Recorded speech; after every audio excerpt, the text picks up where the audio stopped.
আসসালামু আলাইকুম। আমি তাবাসসুম। এটা আমার ১ম বার ভয়েস দেয়া। আমি আসলে ভয়েস দিতে আনইজি ফিল করি। কিভাবে কথা বলবো বা কি করছি সেটা কিভাবে বলবো, এটা ঠিক আমি বুঝে উঠতে পারি না। তাই ভুল ত্রুটি ক্ষমা করবেন প্লিজ।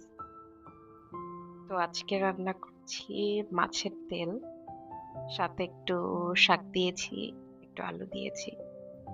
তবে এর আগে আমি কখনো মাছের তেল এভাবে খেতাম না। খুব রেয়ার ছিল। মানে আমাদের অঞ্চলে এভাবে আসলে মাছের তেলটা খাওয়া হয় না। খুব ঘটা করে খাওয়া হয় না। তো বিয়ের পর খাওয়াটা শিখেছি। তো খারাপ না, বেশ মজাই লাগে। আমি মাঝে, মাঝে করি। আমার হাসব্যান্ড খুব পছন্দ করেন, শাশুড়ি খুব পছন্দ করেন। তো দেখুন কেমন হয়েছে?